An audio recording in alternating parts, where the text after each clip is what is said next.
Welcome to a new school year. We are going to do things a little differently in our classroom this year.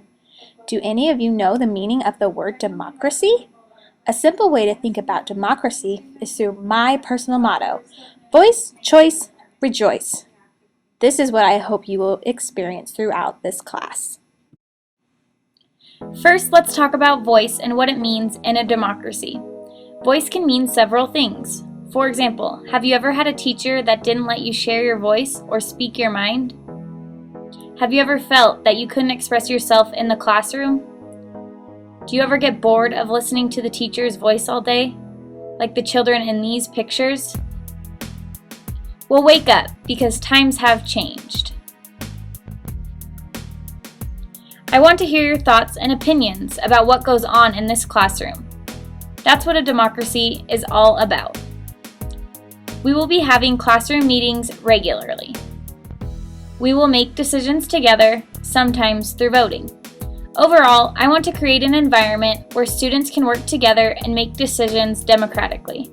Throughout the year, you will have the opportunity to make decisions about what we are going to be doing, learning, and exploring with each other.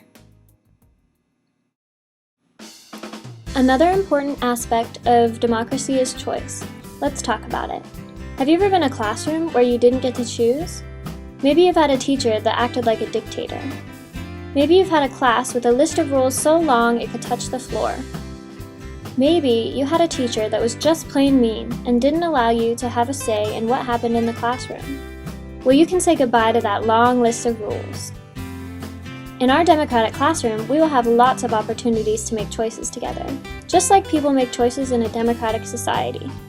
We can choose jobs for the classroom, who does the jobs, how the jobs are done, and whether or not the jobs change if we want to.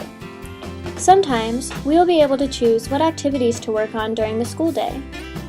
You choose what you work on at recess, so why not choose what you do in class? In a democratic classroom, we will still be working very hard, but we will get to talk about the ways we learn and decide on the best ways to work in class. The third part of democracy that we will talk about is rejoice.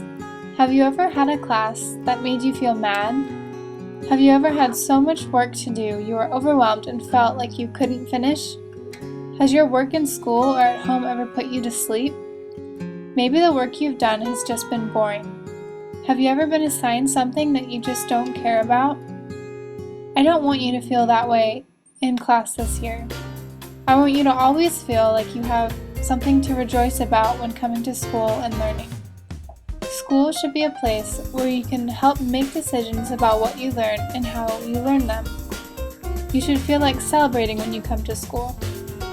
In a democratic classroom, we can rejoice with our friends, and we can find ways to learn that are a lot of fun.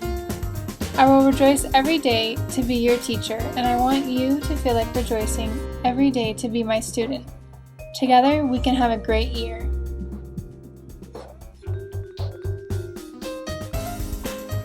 These are the goals that I hope that we can meet through our democratic classroom. First, voice. Students need to be heard. The best learning happens when the lines of communication are open. Second, choice. Students need a chance to choose what they are doing during the day. But remember, with this great power comes great responsibility. And lastly, rejoice. School should be a fun place where students and teachers can work towards common goals. I hope we can work together in making our classroom democratic and awesome. Soon we'll be working, learning, and growing together. Let's start off the year ready to go with voice, choice, and rejoice.